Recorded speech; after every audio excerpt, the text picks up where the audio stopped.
Boa noite, Miriam, boa noite, Inácio, boa noite, Adriana, boa noite, Advocacia, OAB-DF.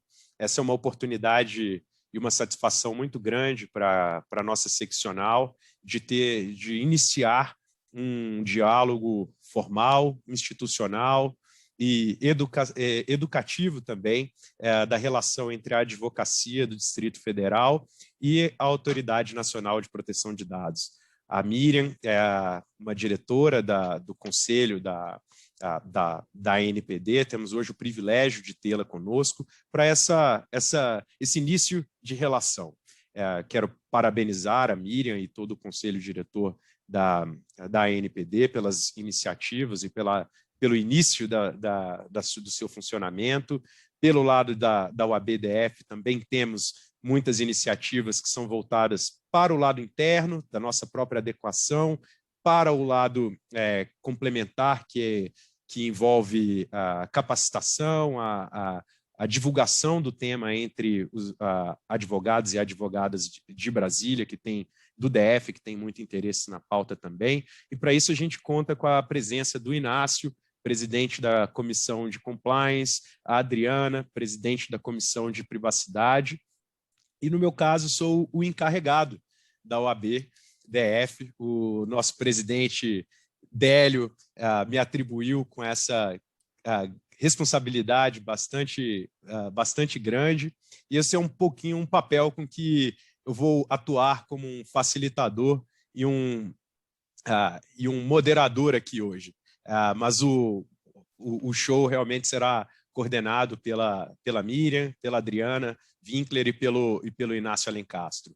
Eu vou começar lendo as atribuições do que é um encarregado, porque esse é o papel do que eu quero desempenhar aqui hoje. E a gente vai crescendo no diálogo. Então, o encarregado é a pessoa indicada pelo controlador e operador para atuar como canal de comunicação entre o controlador, os titulares dos dados e a ANPD.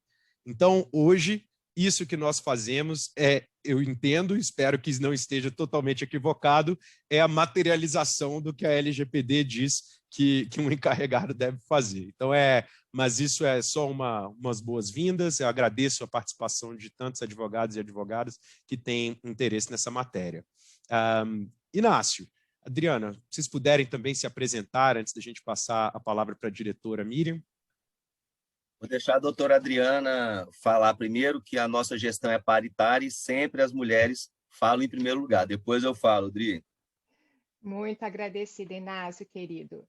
Bom, Miriam, mais uma vez, é uma alegria estar com você hoje aqui. Eu sei que sua agenda é extremamente atribulada, eu te vejo o tempo todo. E olha que nem no Brasil eu estou, eu moro nos Estados Unidos, mas às vezes eu tenho a impressão que eu estou tão perto de vocês que eu estou fisicamente no Brasil. E como até disse o Serginho, essa biblioteca aí de fundo é muito conhecida, mas na verdade, eu quero agradecer. Eu acredito que a OAB-DF seja a primeira seccional do Brasil a receber, assim, diretamente a diretora, né? Então, essa conversa ela é bem esperada. E vai ser uma conversa, como o próprio Sérgio adiantou, a gente está aqui mantendo um canal de comunicação com a autoridade. Eu sou a presidente da Comissão de Privacidade e Proteção de Dados Pessoais. É uma comissão recente, ela foi criada logo, um pouquinho antes da entrada em vigor da Lei 3.709, em agosto do ano passado.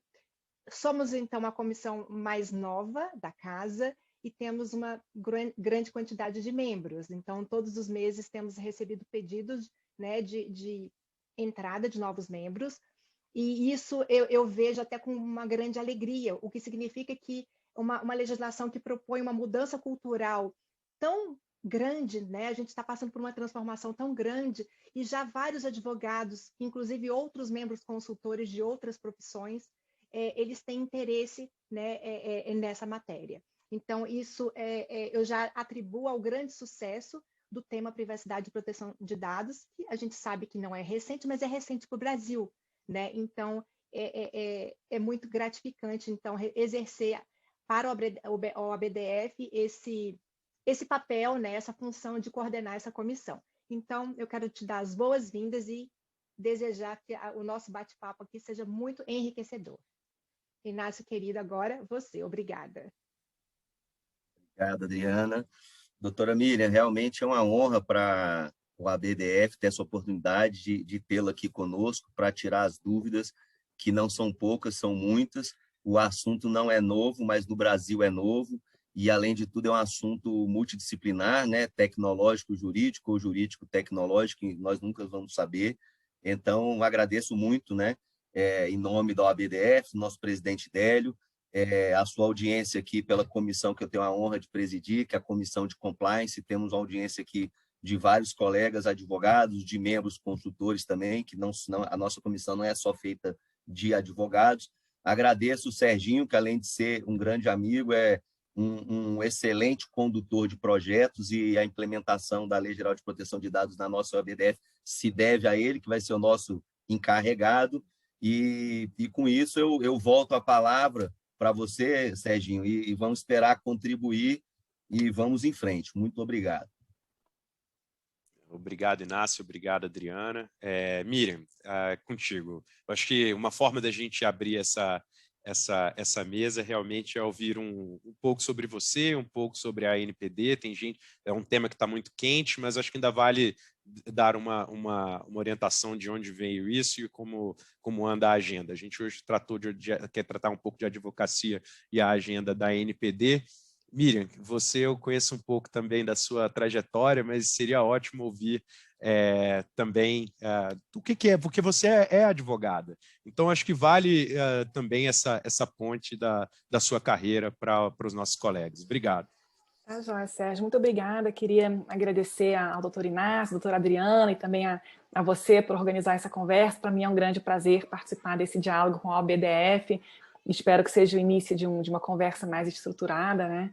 E de fato, Sérgio, assim, como você mencionou, a gente se conhece tem um tempo, né? Inclusive porque nós somos colegas de carreira no serviço público, né? Então, já me apresentando, meu nome é Miriam Wimmer, eu sou formada em Direito, tenho mestrado em Direito, doutorado em Comunicação, e eu sou servidora pública da carreira de especialista em regulação de serviços de telecomunicações, e daí que o Sérgio e eu nos conhecemos, temos 14 anos, eu acho, envolvidos em muitas pautas, inclusive na dimensão internacional e relacionada a questões de governança da internet, direito digital e outros assuntos.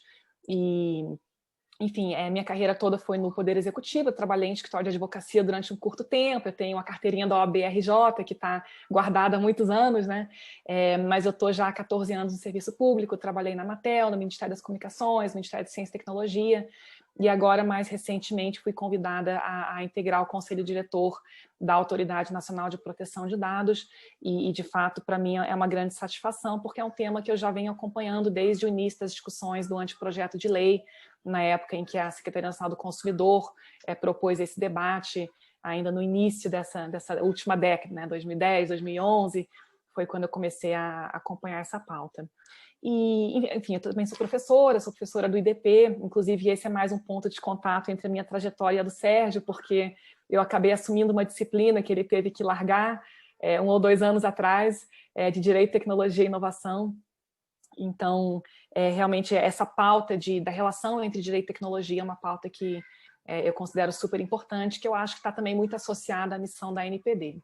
A ANPD, então, é um órgão ligado à Presidência da República, né, cuja natureza jurídica deve se alterar ainda, né, no futuro, no período de 2 anos, conforme prevê a lei, e é o órgão responsável por zelar pela implementação da Lei Geral de Proteção de Dados, aprovada em 2018. Zelar pela proteção de dados pode significar muitas coisas, né, e, de fato, a nossa legislação é bastante ampla, né, uma legislação horizontal que afeta todos os setores da economia, praticamente, todos os setores do poder público, com poucas exceções, né, e é uma lei que tem por objetivo promover um tratamento responsável de dados pessoais, assegurando o seu fluxo adequado, né, e de fato já é quase chavão, já é quase clichê falar que dados são insumo do século XXI, dados são petróleo, economia movida a dados, todo mundo já está muito cansado de saber disso.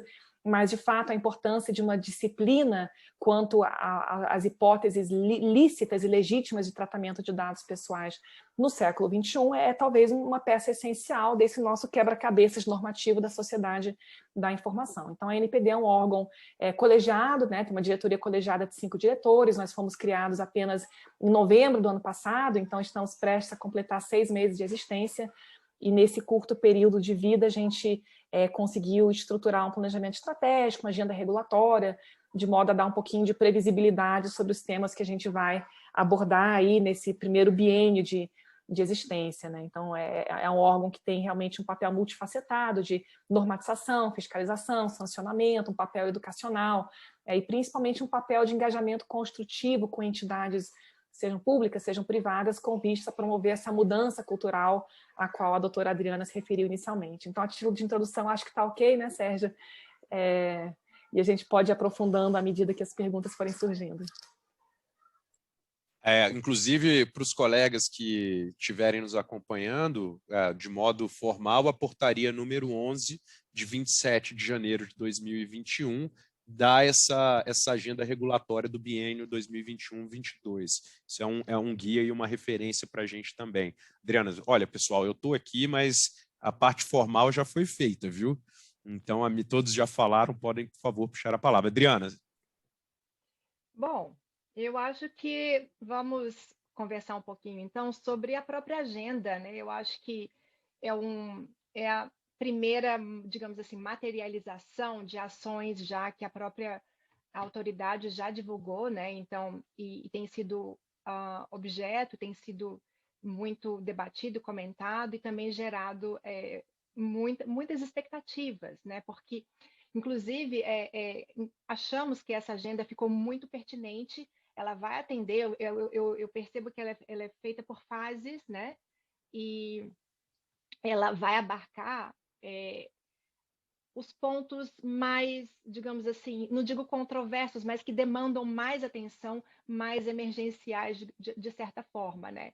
Então, a gente pode destacar, inclusive, primeiramente, o tratamento, o que vai ser discutido e talvez até definido, né? Vão dar essas guidelines, essas recomendações para as pequenas e médias empresas, né? Então, existe essa expectativa de que a lei, por ser uma lei federal, diferentemente, por exemplo, daqui dos Estados Unidos, onde as leis são muito setoriais, a gente percebe que um país tão gigante como o nosso, a lei ela previu um tratamento muito igualitário para situações muito distintas, né? Então, temos grandes empresas e micro e pequenos empresários de 1, 2 pessoas. Né? Então, a gente sabe, a gente tem conhecimento que a própria agenda ela pretende regulamentar essa matéria, né? Especialmente, digamos assim, no que se trata da necessidade do encarregado de proteção de dados. Discute-se muito isso, né? A gente vê no dia a dia, nas situações, as empresas perguntando, mas eu vou precisar mesmo ter um encarregado? Eu tenho 2 pessoas que trabalham aqui e eu não sei ser encarregado, eu vou ter que contratar. E aí a gente vai demandar, obviamente, custos e, obviamente, estamos ainda tentando sair de uma pandemia que nunca antes se vista, né? Praticamente no mundo moderno. Então, eu queria, doutora Miriam, que você que você explicasse para a gente o que pretende ser esse ponto relativo às pequenas e médias empresas, né? O que podemos abordar, o que a gente pode, inclusive, pegar para a advocacia também. Excelente. E esse, de fato, é um tema que a gente incluiu na agenda prioritária, né? E foi o primeiro tema que a gente, de fato, começou a tratar publicamente por meio de um processo de tomada de subsídios, né? Então, como você sabe, doutora Adriana, a gente tem uma obrigação legal de fazer avaliação de impacto regulatório, consulta pública, audiência pública, e justamente pela transversalidade da nossa norma, pelo fato de que afeta situações jurídicas muito distintas entre si, a gente tem sido muito cauteloso e muito cuidadoso em tentar compreender bem qual que é a realidade sobre a qual a regulamentação vai incidir, de modo a não cometer equívocos, né? Então, nós, de fato, antes ainda da consulta pública, antes de propor uma minuta de texto para discussão, nós fizemos uma tomada de subsídios, que é, na verdade, um período para colocar perguntas, né? Fizemos uma lista de perguntas, abrimos um prazo para respostas, marcamos um monte de reuniões, justamente para entender qual que é a realidade da micro e da pequena empresa, em que medida as obrigações previstas na LGPD podem representar um fardo desproporcionalmente pesado para empresas de menor porte, né? E aqui eu acho que é importante mencionar que esse é um problema que não é um problema só do Brasil, mas em todos os países em que existem normas horizontais de proteção de dados, a gente vê esse problema da assimetria do peso regulatório sobre agentes empresariais de menor porte, inclusive na Europa, né? Então, incluímos na agenda prioritária, e aqui é importante notar que a própria lei foi bastante sensível a esse ponto, né? Ela prevê que compete à ANPD expedir regras diferenciadas para esse tipo de agente, fala também de startups, de pessoas físicas que tratam dados pessoais com fins econômicos, empresas de inovação, né, de caráter disruptivo, ela tem, né, uma série de atores, de agentes empresariais aí que a lei diz, tem que prestar atenção, porque esses atores, eles são diferentes um pouquinho, tem que ter um olhar mais diferenciado para eles. E no caso das micro e pequenas empresas, a gente fez a tomada de subsídios, a gente ainda pretende submeter à consulta pública uma minuta de regulamento, e aqui a gente tem dois desafios, né? O primeiro é assim, a gente imagina que um regulamento para PMEs possa estabelecer exceções, né? Por outro lado, a gente não tem ainda um quadro regulatório estabelecido, então eu vou excepcionar o que exatamente, né? Por exemplo, a gente tem um prazo para notificação de incidentes. A gente poderia pensar, bom, para micro e pequenas empresas poderia ser o dobro. Mas como o prazo não foi regulamentado ainda, como é que eu vou dizer que é o dobro de um prazo que não existe, né? O problema de ovo e galinha. Isso nos leva a um problema assim, de arquitetura regulatória, porque eu poderia ter um regulamento para PMEs, né? Ou eu poderia, em cada regulamento, ter lá um capítulo de exceções para PMEs, né? E nossa opção nesse momento foi ter um regulamento para PMEs para fins de organizar melhor, de dar visibilidade, mas de fato é bem provável que à medida que as demais normas forem surgindo, também sejam acrescentadas outras hipóteses de excepcionalidade ou de tratamento diferenciado para dar conta disso, né? Então, os temas que mais têm surgido como temas que geram preocupação para esse público são, então, a questão do encarregado, que a senhora já mencionou, doutora Adriana, porque de fato, se é uma empresa com 3 pessoas, né, uma delas vai ter que ser o encarregado, e, né, como é que faz?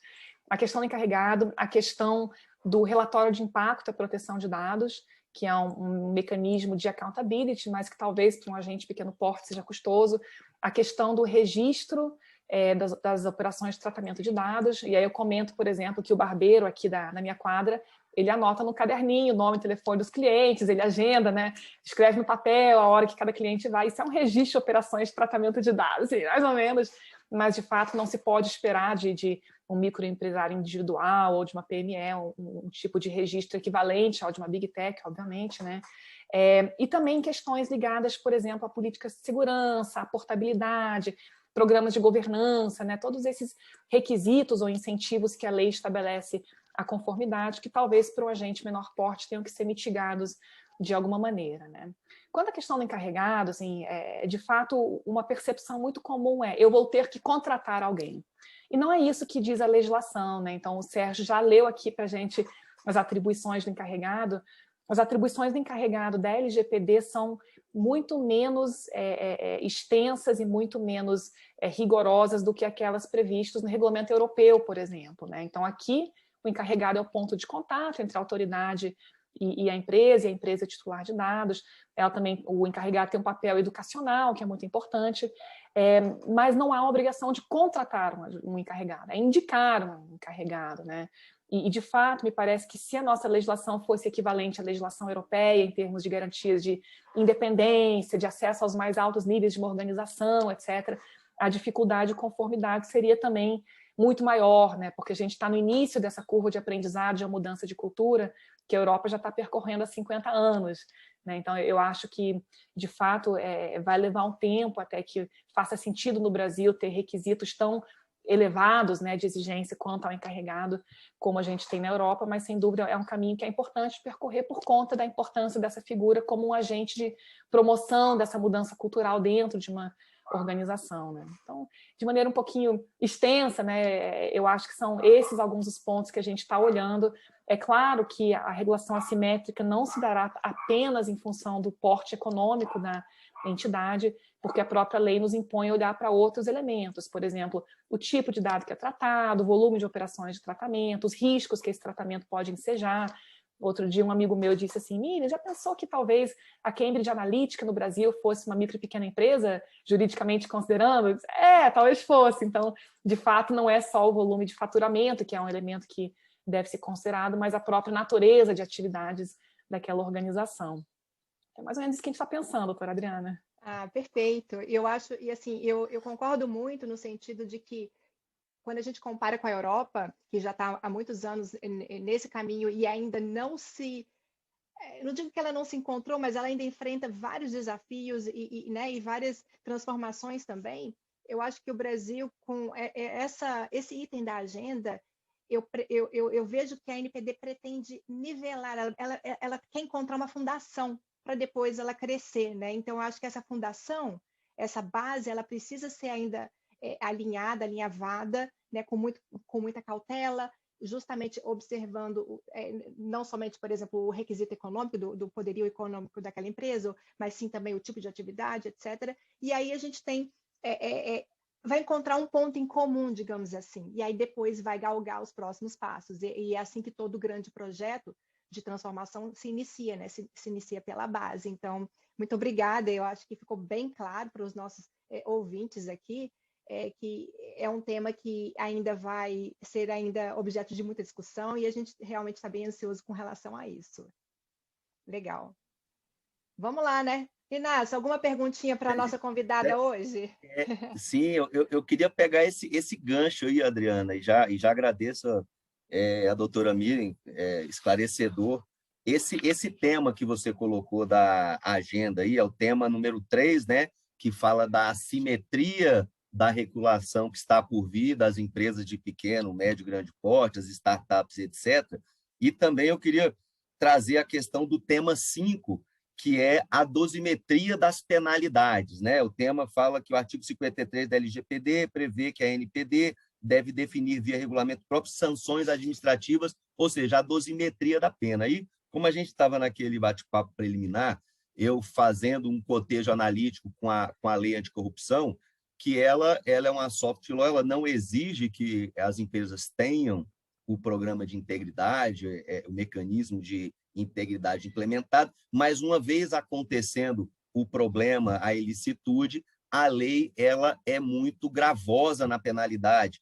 Ela tem uma punição de até 20% do faturamento bruto do exercício anterior, e se a empresa tiver o melhor programa de integridade do planeta, essa pena cai para 16 pontos percentuais. Ela pode ter uma redução de 4 pontos percentuais. E aí que eu acho, e já deixo um registro aqui, que a Lei Geral de Proteção de Dados ela é muito mais evoluída do que a Lei Anticorrupção, na medida que ela estimula o investimento em governança, ela traz parâmetros, ela traz regulamentações que a NPD vai, com essa agenda que está muito bem feita, como disse a Adriana, ela vai trazer esses pontos. E nessa medida, doutora Miriam, o artigo 52, o parágrafo 7º, ele diz o seguinte: os vazamentos individuais ou os acessos não autorizados de que trata o caput do artigo 46 desta lei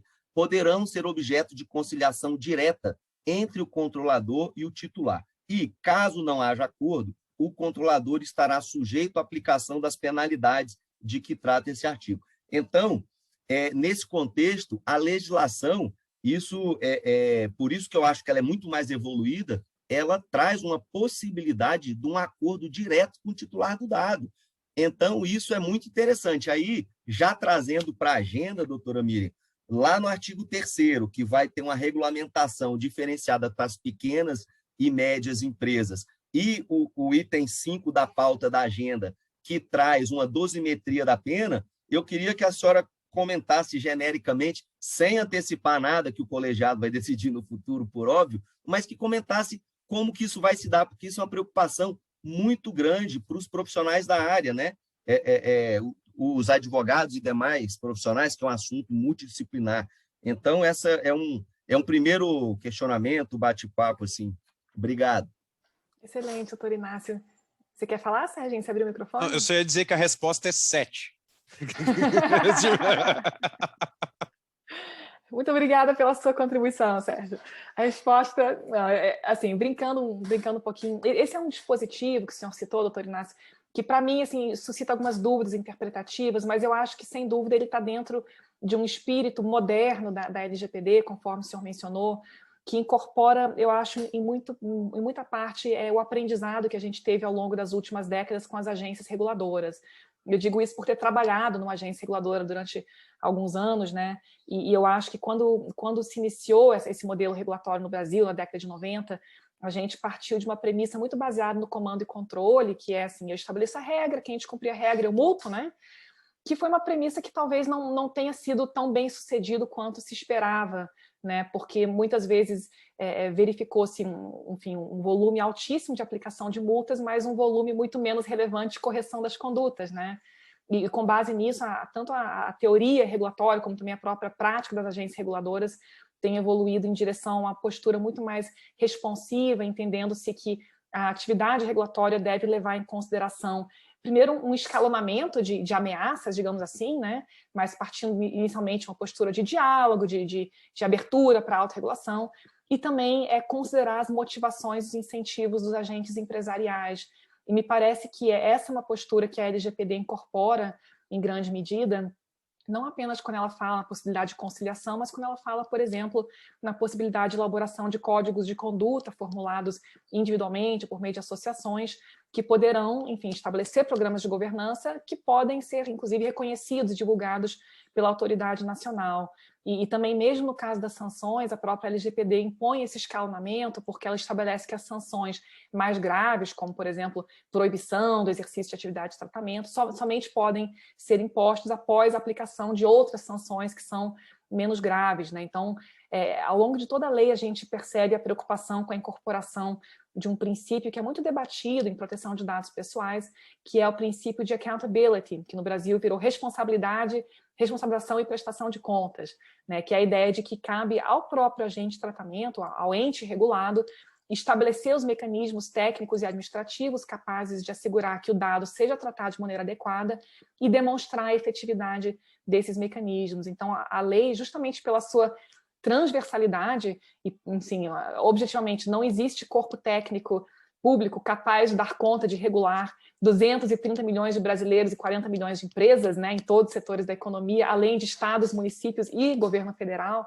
né, justamente por conta disso, uma avaliação também pragmática, além de filosófica, é que a lei atribuiu uma grande confiança ao agente privado, ao agente de tratamento de dados, no sentido de incentivá-lo a estabelecer essas estruturas de governança para evitar que o problema aconteça, né? Evitar que a ANPD tenha que resolver um problema e sim estimular que ele seja resolvido ali na relação entre o titular de dado e o controlador de dados, né? E eu acho que esse parágrafo que o senhor mencionou, doutor Inácio, é um exemplo, né, dessa lógica, muito embora ele em particular suscite algumas dúvidas, que têm sido também bastante discutidas, mas sem dúvida nessa abordagem muito mais responsiva, muito mais aberta à tentativa de construir soluções para probleminhas antes que eles se tornem problemões, né?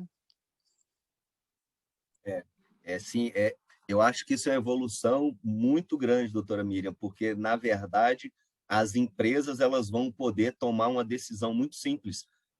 Vai investir em governança, vai treinar, vai capacitar, investir em tecnologia. E quando acontecer o problema, ela já traz o relatório para a NPD, informando, olha, aconteceu tudo isso, mas eu fiz o meu dever de casa e, além de tudo, eu chamei o titular dos dados pessoais e fiz uma composição cível com ele. Eu acho que, se eu tivesse aí na NPD, eu daria uma medalha para o empresário que fez isso, e o outro que não fez nada, eu traria a multa, né? Porque não teria outra alternativa.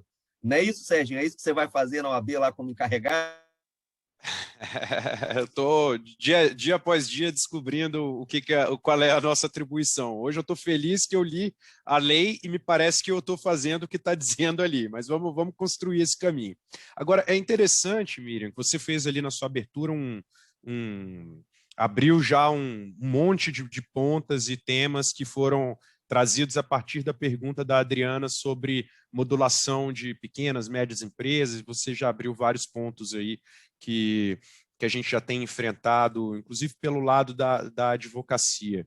É importante notar que muitos, a gente fala muito o que sai na capa do jornal, se refere muito às grandíssimas empresas, as empresas globais, esses impactos que são sentidos transnacionalmente, mas o que a gente tem vivenciado já no dia a dia da advocacia nessa área é uma prestação de serviço para empresas talvez mais próximas do que a Adriana está narrando, e as dúvidas são realmente bastante concretas. E sendo também bastante franco, entre as dúvidas que a gente começa a se deparar, está também a relação com os incidentes de segurança. Porque a gente começa durante um processo de adequação, a gente vai fazendo as diligências com a empresa, conhecendo, inventariando, conversando com pessoas, e a gente descobre que lá num passado remoto, ou num passado talvez não tão remoto, houve episódios de incidente esse incidente de segurança que talvez não souberam manejar. E, em verdade, há uma dúvida sobre como começar a reportar isso agora, ou se isso morreu, mas a repercussão pode vir para frente, porque vai somando fontes e o dano ao titular virá em algum momento. Vocês ou pelo menos em tese, têm alguma percepção em relação a esses incidentes do passado e como eles podem repercutir para frente, Miriam? Eu acho que é uma pergunta super interessante, Sérgio, inclusive porque nesses episódios recentes de mega vazamentos, ao que tudo indica, o que a gente tem ouvido, né, das equipes técnicas, das equipes forenses, é que provavelmente não se trata de um mega vazamento, mas de vários vazamentos que aconteceram ao longo de vários anos e acabaram gerando mega bases de dados que agora estão sendo comercializadas na Dark Web. Então, de fato, assim, quando a gente fala em vazamento, nem sempre é um mega vazamento, né? São pequenos vazamentos que vão criando grandes problemas com o passar do tempo. E aí você toca, assim, acho que duas questões, né, Sérgio? A primeira, assim, como é que eu notifico? Eu tenho que notificar? Não tenho que notificar? Né? De fato, assim, a LGPD estabeleceu a obrigação de notificação tanto à ANPD quanto ao titular, e ela fala em prazo razoável a partir da ciência do incidente, né? E aí a primeira questão, bom, o que é um prazo razoável, né? A gente ainda vai regulamentar esse ponto, a gente fez tomada de subsídios, mas a gente orientou provisoriamente que um prazo razoável seria de 48 horas. Por que 48 horas? Eu já ouvi assim, algumas dúvidas, alguns xingamentos, enfim. Por que 48 horas? No GDPR são 72 horas, né? Desculpa, 48 horas não, 2 dias úteis. Nós falamos 2 dias úteis, tá? Por que 2 dias úteis? Porque esse é um parâmetro que já existe no regulamento, no decreto que regulamenta a lei do cadastro positivo. Tá? Então, lá já existe uma obrigação de notificação à ANPD, enfim, aos atores atingidos por aquela norma, no prazo de 2 dias úteis. A gente considerou, bom, 2 dias úteis, às vezes tem um fim de semana no meio, então acaba sendo bem parecido com as 72 horas do GDPR. Mas é um parâmetro provisório, é uma sugestão, uma recomendação. É claro que quando houver a consulta pública, a gente vai poder, em mais profundidade, explorar esse tema. Bom, mas o que significa ciência, né? Será que 2 dias úteis é um tempo suficiente para eu me dar conta do que aconteceu? E o que nós orientamos também é que 2 dias úteis seriam para uma primeira notificação, sem prejuízo de que houvesse complementação de informações. E daí a gente bolou um formulário que a gente colocou no nosso site, bem simples, assim, é um doc, a pessoa pode entrar e ela vai informar quem ela que tipo de incidente, que tipo de dado pode ter sido afetado, se é uma primeira notificação ou já uma notificação complementar, né? E com isso a gente vai conseguindo construir uma visualização do que aconteceu, de qual que é a gravidade daquele incidente, né? Vale lembrar perguntar, que... Pois não. Só para eu interromper, a autoridade já tem recebido formulários preenchidos? Muitos. Olha... que boa notícia, que boa notícia. A gente quer saber isso, na verdade, porque sabemos todos que realmente a autoridade... Pessoal com receio, né, Adriana? Sim, tem muita gente com receio, vou ou não vou, o que isso vai implicar, né?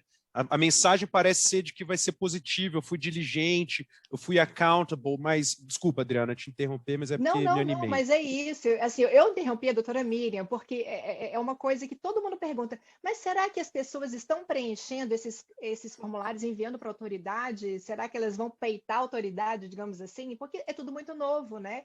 E é uma boa notícia saber que a autoridade está recebendo esses formulários. Sim, estamos recebendo. A gente está, inclusive, avaliando se a forma de comunicação é ideal, porque a gente propôs peticionamento eletrônico, que é via SEI, mas aí tem um prazo de cadastro. Então, assim, questões operacionais que a gente está ainda avaliando, mas, de fato, assim, o seu comentário, doutora Adriana, e o seu, Sérgio, estão corretos, porque o que a gente quer é estimular uma cultura de tratamento responsável, né? Então, muitas vezes me perguntam, Miriam, eu notifiquei um incidente e não aconteceu nada. O que é para eu fazer? Nada, porque muitas vezes a gente vai olhar esses incidentes, a gente vai verificar, olha, a empresa, a organização tomou todas as providências necessárias, ela notificou o titular, ela adotou medidas de mitigação, então segue a vida, né? Aquilo não vai gerar necessariamente uma sanção administrativa, o que nem seria possível nesse momento ainda, mas ela vai demonstrar o comportamento responsável do ator empresarial em tomar as medidas necessárias para minimizar os impactos negativos daquele incidente. E isso nos leva a duas outras questões que eu queria tocar. Uma é que, enfim, pelo nosso tamanho, pela nossa estrutura e pela própria lógica responsiva que a gente vem desenvolvendo, nem toda notificação será tratada individualmente. Então, a ideia não é que cada notificação gere um processo administrativo, competições para lá. Não é essa a ideia. Em função do volume de notificações mesmo, a gente tem que dar um tratamento até um pouquinho mais agregado a isso, que nos permita separar o joio do trigo. O que é realmente muito impactante, o que é menos impactante, o que a gente vai apenas registrar que aconteceu e tocar a vida, o que vai ensejar um ofício, uma diligência posterior, né? Então, todos esses elementos estão sendo levados em consideração e a gente está internamente tentando desenvolver uma espécie de matriz, assim, de como avaliar que tipo de incidente deve demandar uma diligência posterior e que tipo de incidente vai apenas entrar lá para as estatísticas gerais. Então, vários parâmetros estão sendo considerados. Quando a gente olha para a experiência internacional, a gente vê que é muito comum essa questão de matriz de riscos, né?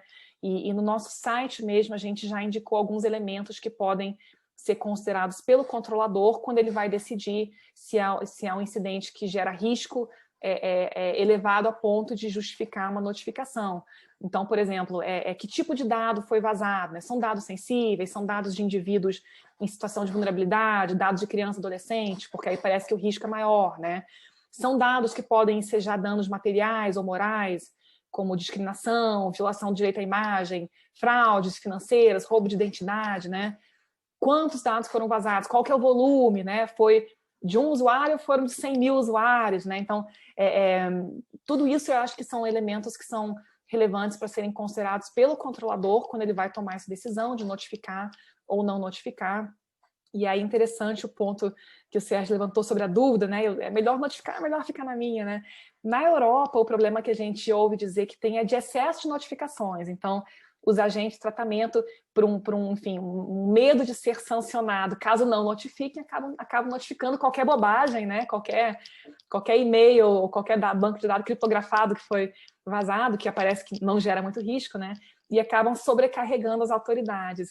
E aqui no Brasil a gente vai ver como é que vai ser, se a gente vai ter um excesso de notificações ou um problema de subnotificações. O que a gente tem recomendado é, olha, por favor, notifique, né? Notifique, porque isso demonstra, né, a seriedade com a qual você está lidando com a situação, a relevância que você atribui ao fato, e nos dá também elementos para compreender o que está dando certo, o que está dando errado, né? Onde é que está tendo problema. Para nós é sempre muito melhor saber pelo controlador do que pela imprensa, né? Vamos combinar.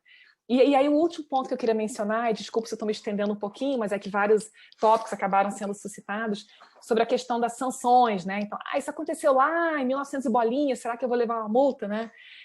E esse é um tema que eu acho também importante esclarecer. As sanções administrativas não estão em vigor ainda, né? Elas entrarão em vigor a partir de agosto, e o entendimento que a gente tem tido na NPD é que a gente não pode aplicar sanções administrativas relativas a fatos pretéritos, né, para fatos que ocorreram antes da entrada em vigor das sanções, a não ser que haja uma continuidade delitiva, né, um comportamento que se protrai no tempo. Então, é um entendimento que a gente está ainda construindo e, de todo modo, a LGPD requer que sanções sejam precedidas de um regulamento de sanções, que não foi ainda publicado, né, de um processo administrativo, com ampla defesa, contraditório, enfim, tudo que faz parte aí das boas práticas do Estado de Direito, né. Então, especialmente nesse momento, eu acho que uma organização que sofre um vazamento, ela deveria estar mais preocupada em construir um relacionamento construtivo com a autoridade do que ficar fugindo dos holofotes e tentar esconder alguma coisa que, se for realmente grave, mais cedo ou mais tarde vai aparecer.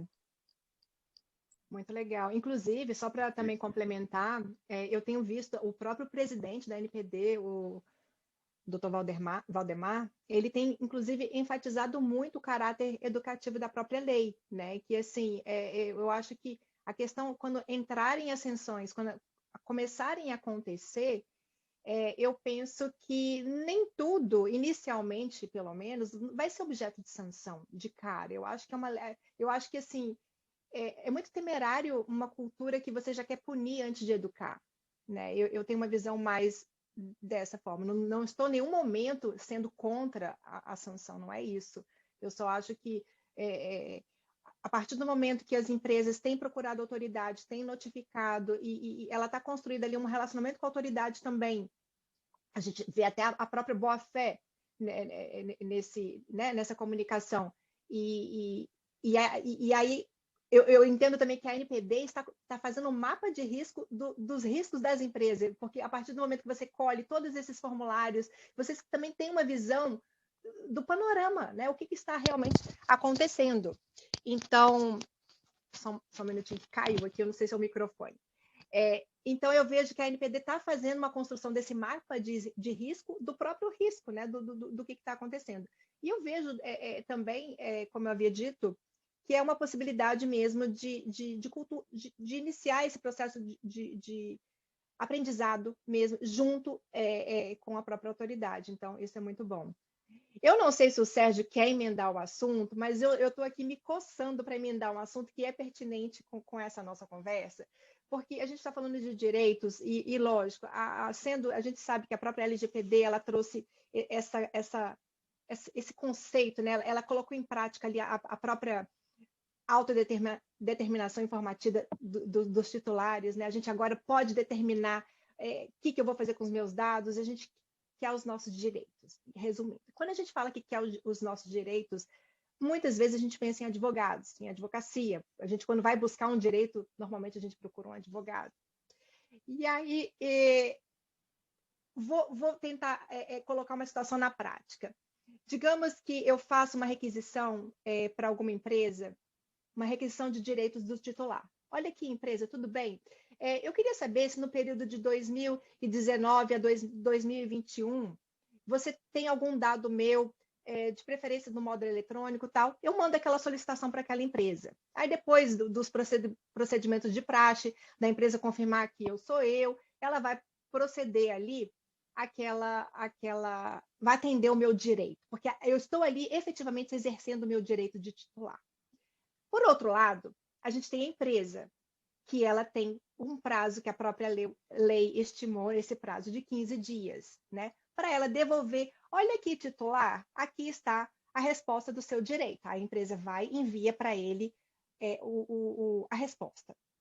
E aí vem muitas perguntas. E eu quero agora, nesse momento, comparar as duas legislações mais... digamos assim, o próprio GDPR, ele estipula esse prazo de 30 dias. E a lei da Califórnia, o CCPA, já estipula um prazo de 45 dias. Sabemos que o CCPA não é uma lei de proteção de dados, é uma lei mais consumerista, né, que ela vai se transformar e está, inclusive, se aproximando do GDPR agora em 2023. Mas esse prazo ainda é de 45 dias, que ainda pode ser estendido. E aí vemos um Brasil grande, com uma lei que ela tem a intenção de prover o titular com aquele direito. Olha aqui, eu sou a lei e eu vou te dar, titular, a possibilidade de você exercer esse direito. Entretanto, eu vou dificultar um pouquinho e eu vou dar 15 dias de prazo para a empresa responder. Eu queria te perguntar, doutora Miriam, quais são as suas percepções sobre esse prazo que é considerado por várias empresas exíguo? Pois é, doutora Adriana, não é a primeira vez que eu ouço essa crítica e nem que eu recebo essa pergunta. Eu me lembro de ter lido outro dia no Jota, eu acho, um artigo que alguém falava desse prazo como o cavalo de Troia ou a bomba relógio, enfim, uma expressão bem forte para se referir à exiguidade do prazo. E eu acho assim, de fato, foi uma escolha do nosso legislador que, em certa medida, destoa de parâmetros que a gente vê em outros países, né? Mas, ao mesmo tempo, quando eu leio a legislação, e aqui eu estou falando eu, Miriam Wimmer, não necessariamente a ANPD, né, me parece que existem caminhos e formas para cumprir com o prazo de 15 dias, talvez como uma primeira entrega, sabe? Então, eu vejo lá no parágrafo 4º do artigo 18, se não me engano, dizendo, olha, se não for possível adotar imediatamente a providência, você pode indicar as razões de fato ou direito que impedem a adoção imediata da providência. Então, parece que tem ali uma indicação de um caminho um pouco mais dialogado com o titular, olha, eu quero te atender, mas agora, né, deixa eu me organizar. Parece que tem ali uma indicação. Também ali no artigo 19, no parágrafo 4º, fala que a autoridade nacional poderá dispor de maneira diferenciada acerca dos prazos para confirmação da existência ou acesso aos dados pessoais para setores específicos, e aí caberia avaliar que setores são esses, quais que estariam em condições de atender, quais que não estariam, né? Então, eu vejo, assim, eu tenho sensibilidade para a preocupação que esse prazo tem ensejado, né? E me parece que existe talvez um caminho na esfera de regulação mesmo, ou na esfera interpretativa, que permita construir saídas para que, de um lado, o titular seja atendido, né? E que pelo menos ele saiba que a empresa, eu te ouvi, não, eu tenho isso, mas daqui a pouco vem mais um tanto, né? Parece ser uma coisa plausível. E, ao mesmo tempo, viabilizar que a empresa, de fato, empresa de boa-fé, naturalmente, a empresa cumpra, né, aos requisitos legais. Mas é uma impressão, realmente, a partir de uma leitura muito rápida da legislação, e eu acho que é um tema que certamente precisará de mais discussão e amadurecimento, tanto na NPD como também na sociedade, de maneira mais ampla, para a gente encontrar esses caminhos. Exato, Miriam, perfeito, gostei muito, sim. Eu vou só puxar aqui uma pergunta, Inácio. A Eliane Guerra está fazendo uma pergunta que acho que se conecta com o que a Miriam e a Adriana trouxeram agora. Existe uma sinalização de regulamentações setoriais pela NPD, Miriam? Aqui a Eliane está perguntando saúde, bancário, por aí vai. As verticais americanas, por exemplo? Então, eu acho que é uma ótima pergunta, e veja que na nossa agenda de 2 anos a gente decidiu não tratar de setor específico nenhum, né? Então a gente está aqui criando as fundações, colocando os primeiros tijolinhos, né? E é claro que existem setores que têm especificidades, que poderão futuramente requerer regras específicas, ou mesmo uma interpretação de regras específicas que já existam à luz da LGPD, que é uma norma transversal, mas a gente não está imaginando, pelo menos nesses 2 primeiros anos, ter normas específicas por setor, saúde, financeiro, etc. O que eu tenho também comentado é que isso não quer dizer que os setores devam ficar descansando, tranquilos, né, achando que não há nada a ser feito, e que, de certo modo, o fato de que a NPD não vai, nos primeiros anos, dedicar um olhar setorial ao tema, abre também espaço para o desenvolvimento e para a exploração do artigo 50 da LGPD, que justamente fala da possibilidade de códigos de conduta por associações ou por empresas individualmente, né? Então, quando a gente estuda assim, regulação, autorregulação, incentivos empresariais, a gente vê que muitas vezes existe um incentivo tanto por parte do poder público em estimular a autorregulação, porque de certo modo alivia uma carga até mesmo operacional ou de expertise técnica, como também do setor privado em calibrar normas que sejam mais bem adaptadas aos modelos de negócio, às realidades. E eu acho que quando a LGPD traz essa abertura à autorregulação ou à corregulação, mecanismos com participação do próprio poder público, é uma sinalização também de reconhecimento da complexidade de você tentar ter uma lei que tenha pretensões de horizontalidade quando a gente tem tantos setores muito específicos, sabe? Então, eu acho que tem um espaço aí para a construção de caminhos antes que venha, né, o braço forte da lei com normas impositivas para determinados setores. E, doutora Miriam, então, já pegando o gancho, doutora Miriam, doutor Sérgio, dessa questão dos setores, como a colega perguntou, o setor bancário, por exemplo, um dos setores mais regulados no país é o setor bancário financeiro. Então, certamente, eles já estão promovendo a regulação. E, voltando naquele tema do prazo razoável de 48 horas e 15 dias, e também já trazendo a autorregulação, talvez os códigos que as empresas venham a construir já falam, aconteceu determinado fato, vamos reportar logo no prazo de 48 horas, ou vamos responder logo no prazo de 15 dias, e que depois venha uma complementação. Então, essa informação, doutora, que a senhora trouxe, é muito importante, porque para nós, advogados, o nosso DNA, quando fala em prazo, o advogado perde tudo, menos o prazo. Então, é o princípio da eventualidade na cabeça, da oportunidade, eu tenho que cumprir meu prazo. Mas eu confesso que eu estou com o coração mais calmo agora, porque pode fazer um reporte para a NPD, dizendo, olha, aconteceu isso, trazer, obviamente, quem já está investindo em governança, capacitando o seu pessoal, melhorando o seu parque tecnológico, ele já vai ter um preâmbulo desse reporte ou desse relatório, que ainda vai vir um modelo, que é NPD, que está na agenda aqui também, ele já vai estar adiante de quem não fez isso, né? E já aí, Sérgio, aproveitando Deixa eu só essa comentar questão... esse ponto, doutor Inácio, desculpa te interromper. Em primeiro lugar, não, claro. Eu não quero estimular ninguém a descumprir prazo, gente, pelo amor de Deus, cumpram nos prazos, tá? Vocês têm bons advogados para isso. No caso da notificação de incidentes, sim, a gente está imaginando notificações sequenciais, então primeira notificação, outras notificações. No caso dos direitos do titular, a lei não previu isso tão explicitamente, então eu aqui trago uma ideia de uma possibilidade interpretativa, ou regulatória mais à frente, tá? Só para deixar claro. Mas, por favor, prossiga, doutor Inácio. Microfone.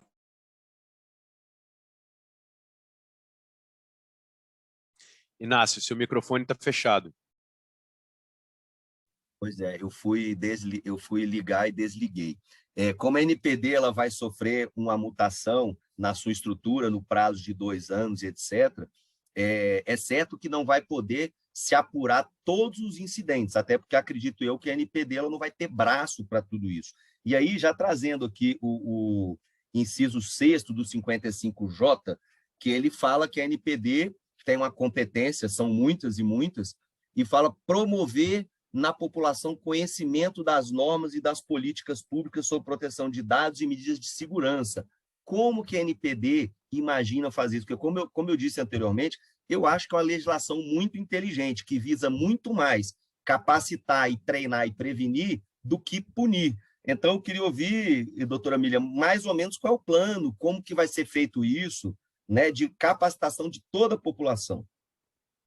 Exato. Então, bom, eu acho que uma primeira medida que nós já estamos tomando, nós, eu digo todos os diretores, também corpo técnico da NPD, é tentar aceitar o máximo de convites possível para participar em eventos como esse, porque eu acho que são formas excelentes de disseminação de informação, eu acho que a gente consegue atingir públicos diversos, e em particular quando se trata de categorias profissionais, como é o caso dos advogados ou de outros setores também, tem um efeito de multiplicação, né, na medida em que cada um tira daqui uma informação, vai disseminar aquilo, vai conversar com seus parceiros comerciais, seus clientes, então isso é uma medida muito simples, mas me parece assim até bastante efetiva, né? Mas para além disso, a gente está prevendo também publicação de guias, de recomendações, de boas práticas.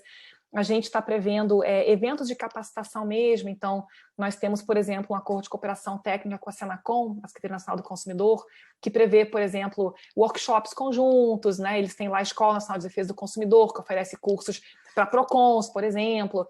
Então a gente vislumbra também tabular relações cooperativas com órgãos e organizações que tenham essa vontade, esse desejo para continuar disseminando.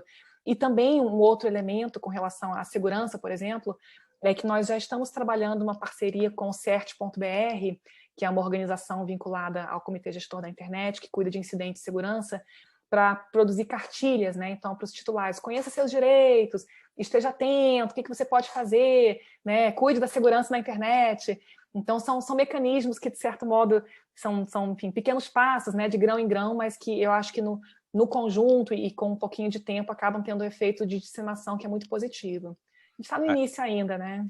É engraçado porque a gente está falando de verticais e nós temos a nossa própria. A gente tem tanta coisa para falar e já estamos chegando aqui na nossa 1 hora. Eu quero combinar com vocês mais um pouquinho de tempo. Mas, inclusive, a Comissão de Privacidade, a Comissão de Compliance fizeram essa própria atividade. Eles produziram, né, Adriana, um guia de LGPD para a advocacia, já olhando para a nossa vertical. E eles produziram, as duas comissões, a muitas mãos, algo voltado para a nossa realidade. Advocacia. E, na verdade, também para complementar, a nossa comissão, os membros têm trabalhado assim, incessantemente. Estamos produzindo também mais manuais para vários setores. A gente quer lançar agora, a gente vai lançar brevemente um guia para o setor público também. E a gente também vai lançar um para o direito do trabalho, o direito da saúde. Então, a gente tem olhado esses nichos, né, mais representativos, e a gente, para poder justamente exercer o nosso papel enquanto comissão, né, de auxiliar a sociedade também, num momento como esse. Eu acho que é muito importante. Essa, sem dúvida nenhuma. Eu vejo com muito bons olhos, doutora Adriana e Sérgio, às vezes o pessoal pergunta assim, mas o TCU está fazendo isso, ou a Secretaria de Governo Digital está fazendo aquilo, ou a AB está fazendo aquilo, não tem avançar um sinal vermelho, será que deve? Eu acho que deve, porque o importante é colocar as coisas em marcha, né? E depois, caso venha uma interpretação da ANPD que divirja um pouquinho, é muito mais fácil corrigir o rumo quando as coisas já estão caminhando do que ficar sentado esperando, né, que venha uma orientação completa, exaustiva. Então, eu admiro e aplaudo as iniciativas da OAB em termos de disseminação e de divulgação de informações, porque eu acho que é assim mesmo, é devagarzinho que a gente vai organizando. Caminho, né? É o caminho. A cultura e o aprendizado, a educação é o caminho para o sucesso. Ô, Miriam, eu queria fazer mais uma pergunta que tem a ver com o que uma colega levantou sobre, e que você já viu certamente muitas vezes, operador, controlador, é a pessoa é um funcionário, é a instituição, se puder abordar isso, olha, isso é super real. Você sabe disso, eu participei recentemente numa atividade profissional num tribunal, e o tribunal está implementando a lei a partir das instruções também do CNJ. Então, vamos por lá, a coisa vai descendo de várias fontes e a discussão sobre se é uma pessoa, se é um servidor, isso está super vivo. Eu gostaria de ouvir um pouco disso do seu lado. E eu queria depois fazer uma pergunta também em relação à portaria 28 da ANPD, que tratou do encarregado da própria ANPD. Vamos dizer, a meta-LGPD da ANPD ali. E também queria fazer uma perguntinha sobre isso. Tá bom, tá, Joana. Então, esse é um tema que tem, de fato, gerado muita controvérsia e muitos entendimentos divergentes, né? E eu tenho tido a oportunidade de falar sobre isso em alguns eventos, e aqui eu ressalvo que a ANPD ainda não publicou opiniões sobre isso, mas a gente vai fazê-lo em breve, tá? A gente está concluindo um guia sobre controlador, operador, encarregado, que eu acho que vai ajudar a organizar um pouquinho melhor essa discussão. O que acontece? Esses conceitos, eles não foram inventados no Brasil, mas eles foram incorporados a partir da experiência europeia, em que você tem o controller, processor, data protection officer, né? Então a gente teve aqui uma incorporação desses conceitos que foram criados assim originalmente para tentar segmentar as responsabilidades, considerando cadeias de tratamento muito grandes e muito complexas, né? Então você tem uma empresa que trata, que passa para outra, que contrata outro, enfim. Então, para tentar organizar as responsabilidades tanto administrativas como talvez na esfera civil, quando se reconhece que existem cadeias em que dados são compartilhados entre várias organizações, né? E no contexto europeu, inclusive tem diretrizes da European Data Protection Board bem recentes sobre isso. Normalmente o controlador é considerado como uma organização, né? Não é uma pessoa dentro da organização, é a própria organização. É claro que se você não for uma organização, mas se for um indivíduo que trata dados, um microempresário individual ou um dentista, vai ser um indivíduo, mas é a organização, normalmente, a quem esse conceito se refere. E o conceito de operador também ele foi criado no contexto europeu para dar conta de fenômenos como a contratação de soluções de computação em nuvem, né, software as a service. Então, empresas terceiras, né, que recebiam os dados tratavam em nome daquela empresa original, como se fosse um terceirizado, como se eu contratasse uma empresa de TI ou uma empresa que me fornece um serviço de software as a service. Então, no contexto europeu, esses conceitos já estão bastante claros, né? O operador não é uma pessoa dentro da organização, mas é uma outra organização. O controlador não é um indivíduo dentro da organização, mas é a própria organização. E lá é assim porque, obviamente, você vai atribuir responsabilidade não ao indivíduo, né? Não ao presidente da empresa XYZ, mas à própria empresa, que vai ter que responder administrativamente ou mesmo civilmente, né, caso aconteça algum problema. Existem raras hipóteses na Europa em que indivíduos dentro da organização foram penalizados e normalmente associados à violação de algum tipo de legislação penal, em algum tipo de fraude, algum comportamento muito gravoso, né? E aqui no Brasil esses conceitos foram incorporados, mas especialmente assim conversando com pessoas que têm uma bagagem técnica muito elevada, a gente vê que existe uma tendência de olhar para o conceito de operador e entender como se fosse o operador, o indivíduo que opera um sistema, né? O empregado da empresa, ou o estagiário, ou a pessoa de TI. E esse é um conceito que não é condizente com a lógica europeia que inspirou a nossa legislação. É uma interpretação que eu vejo que é possível. Uma pessoa me pegou uma vez a lei e disse, olha, Miriam, mas aqui não está dizendo que é uma pessoa que é fora, que é dentro, enfim. Então, uma leitura literal da legislação comporta essa interpretação. A gente tem visto algumas organizações entenderem desse modo, mas não é o conceito do modo como ele foi desenvolvido no contexto europeu, e isso, de fato, tem gerado muitas dúvidas, né? E, em particular, no contexto das pessoas de direito público, que é o exemplo que o Serginho trouxe aí dos tribunais, e também da própria ANPD, que é uma pessoa que faz parte da União, mas é um ente despersonalizado, nós não temos uma personalidade jurídica própria, né? Nós fazemos parte da União. Vem uma outra dúvida, né? Então, bom, se o conceito de controlador fala em pessoa jurídica ou física, e os ministérios, por exemplo, a própria ANPD não tem personalidade jurídica, então como é que eu faço? Quem é o controlador? É a União? Ou é o ministro? Ou é o presidente do órgão, né? Quando é entidade personalizada, como uma autarquia, como fundação, como empresa pública, é mais fácil de compreender, mas quando é um órgão da administração direta, surge essa dúvida, né? E o que a gente tem estudado, assim, e eu não quero aqui antecipar posições, mas trazer pontos de vista, né? O que a gente tem percebido é que, muito embora a LGPD exija ou se refira a essa ideia de personalidade jurídica, quando ela trata do controlador, no caso particular da administração pública, o que a gente vê frequentemente é um fenômeno tanto de descentralização ou de desconcentração de competências, né? Então, você tem competências que são ou atribuídas a pessoas jurídicas fora da administração pública indireta, ou distribuídas dentro da própria administração pública direta por meio de um fenômeno de desconcentração. E assim a LGPD, embora ela defina que o controlador é pessoa jurídica, ela atribui a órgãos da administração pública obrigações típicas de controlador. Então, o órgão tem que indicar encarregado, por exemplo, né? Então, a gente vê que existe uma espécie de separação funcional assim, de competências, muito embora nem sempre isso se reflita numa personalidade jurídica própria. E justamente manejar esses conceitos que no poder público são mais difíceis do que no setor privado, em que as personalidades jurídicas são, né, bem delimitadas, que tem levado a essas dúvidas, eu acho. Então, a gente vê assim, tribunal que nomeia o presidente como controlador, né, o tribunal também não tem personalidade jurídica, faz parte da União, mas aí tem que identificar, né, quem responde, quem notifica. E eu acho que esse documento que a gente pretende soltar muito em breve vai trazer talvez um pouquinho mais de clareza sobre como a gente está vendo essa questão. O que é importante lembrar é que essas figuras, controlador, operador, elas servem para distribuir responsabilidades na esfera administrativa, então quem tem que notificar um incidente de segurança, por exemplo, como também na esfera do poder judiciário, responsabilidade civil, né? Quem vai responder, quem vai indenizar no caso de danos materiais e morais. E assim, por exemplo, pensar no operador como empregado de uma organização traria algumas dificuldades interpretativas, porque, obviamente, né, falar em responsabilidade solidária e tal não faz muito sentido quando está dentro de uma mesma pessoa jurídica, né?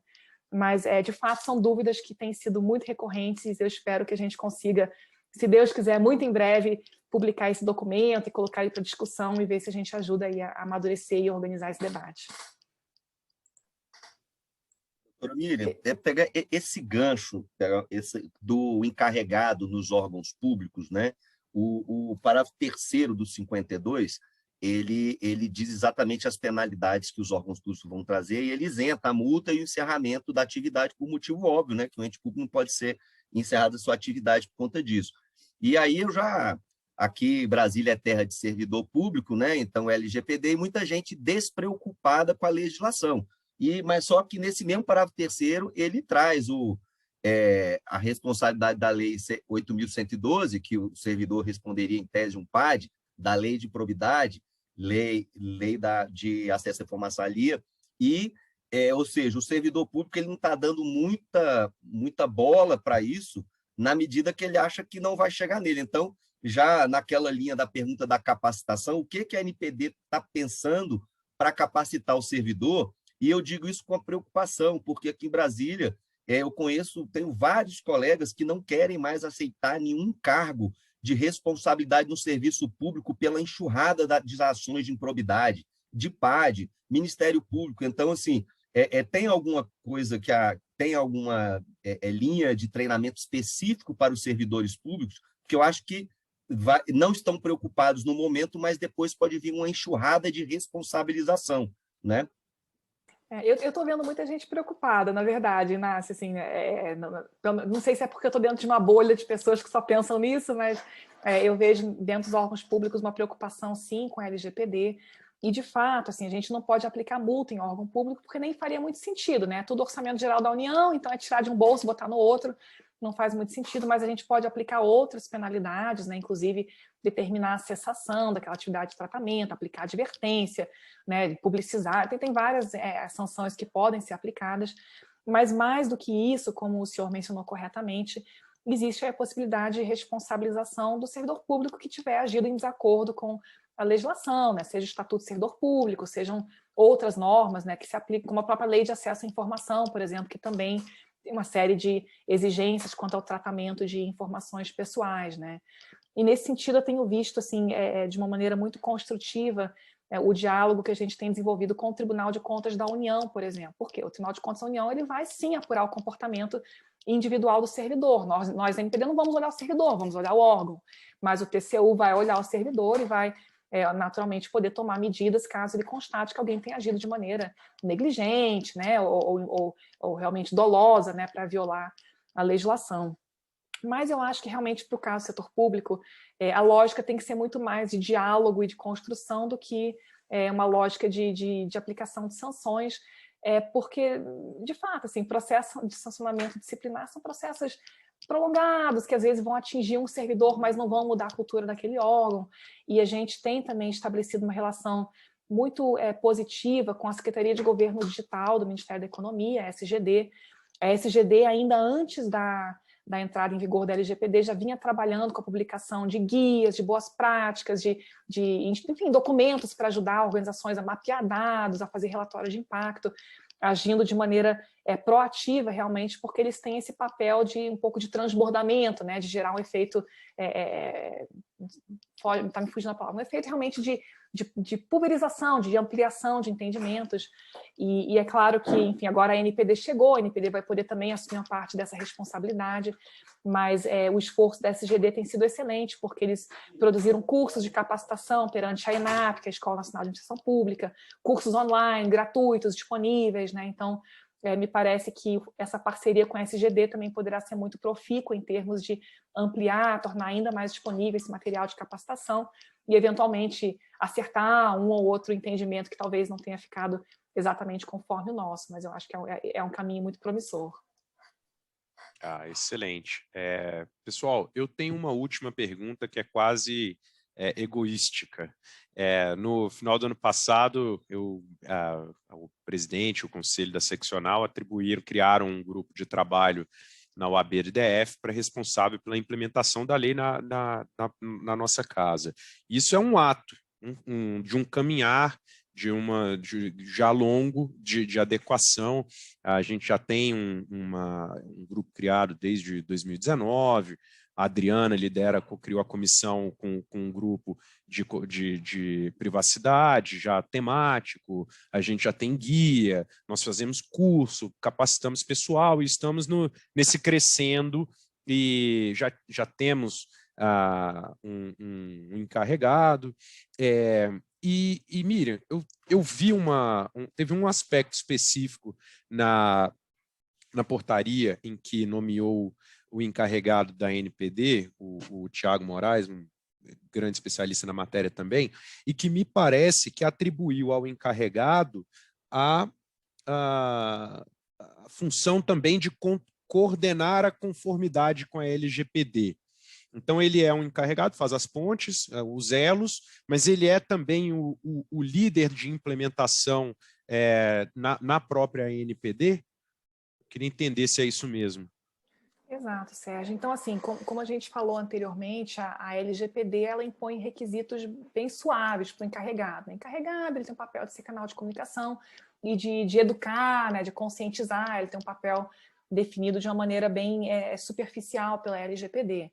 E aí depende um pouquinho de cada organização saber se o encarregado vai também ser o profissional da privacidade que vai cuidar da conformidade da organização ou não, né? A LGPD não estabelece necessariamente essa coincidência de papéis. E no nosso caso, a gente definiu que sim, que o Tiago vai ter esse papel muito importante de promover a conformidade. É claro que nós já estávamos com processos em andamento antes da nomeação dele, então a gente já vinha trabalhando em política de privacidade, aviso de privacidade, política de segurança da informação, então tudo isso a gente já vinha trabalhando, mas agora com a nomeação dele, ele vai assumir um papel mais ativo em coordenar esse processo dentro da NPD. Mas eu digo que é de fato uma escolha nossa, inclusive porque o Thiago é uma pessoa mega capacitada e eu não consigo pensar em nome melhor para conduzir isso dentro da NPD, e vai ter uma equipe trabalhando com ele, ajudando, né? Então várias áreas estarão envolvidas, mas não é uma exigência propriamente da LGPD. Você concorda com legal. isso, Então pouco concordo, assim, era uma preocupação muito de conflito, né?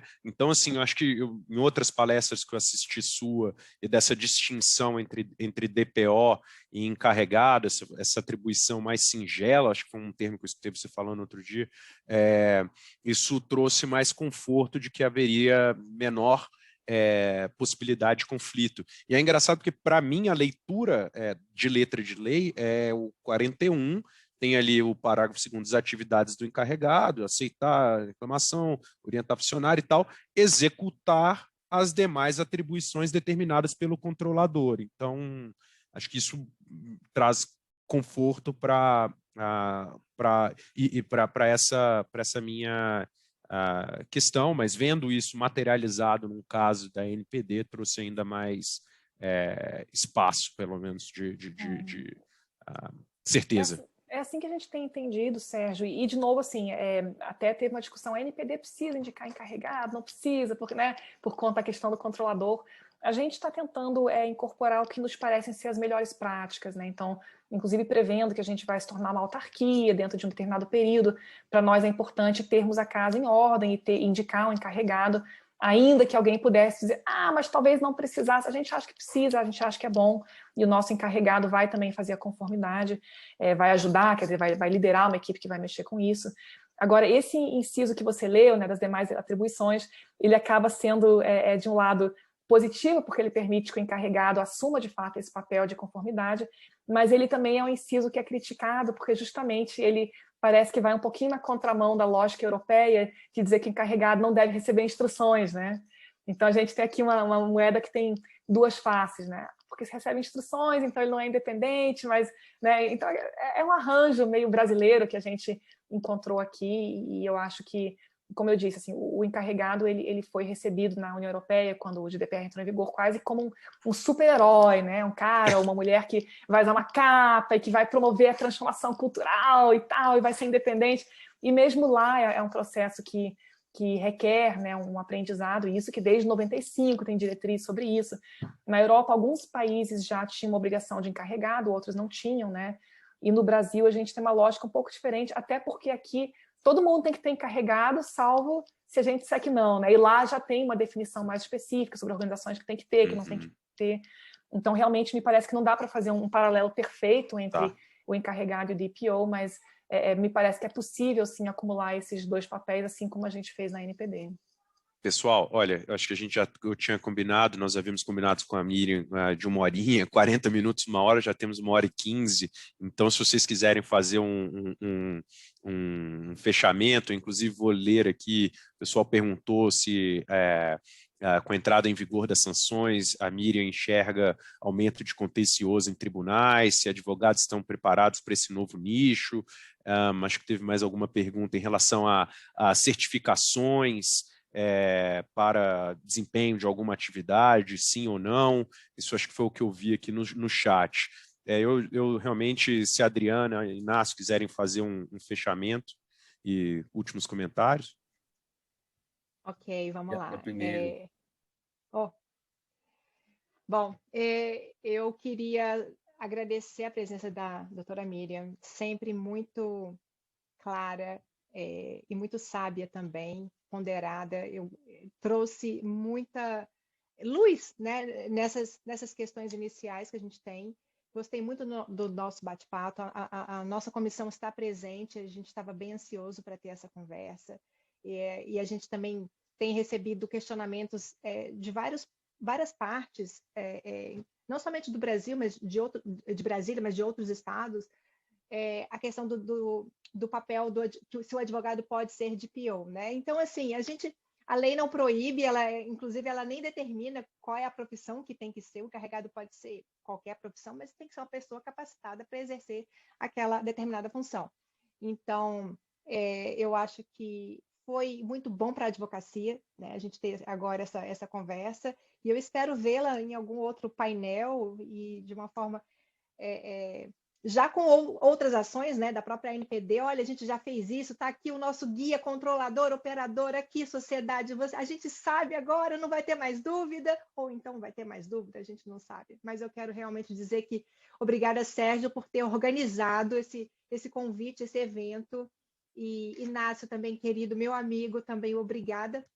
Bom demais estar vendo vocês aqui, e eu só tenho a agradecer também. Obrigado, Adriana. Eu também quero registrar aqui, penhoradamente, o meu agradecimento em nome da Comissão de Compliance do ABDF. Doutora Miriam, suas informações foram muito esclarecedoras, o seu conhecimento é inquestionável, é grandioso e agregou muito para nós aqui. Tá? Então, agradeço também a nossas colegas do AB, aqui, a Veneranda e a Tamara, que organizaram esse evento, e o Serginho, né, que está nos ajudando aí com a implementação da LGPD, e a Adriana. Então, estou muito satisfeito.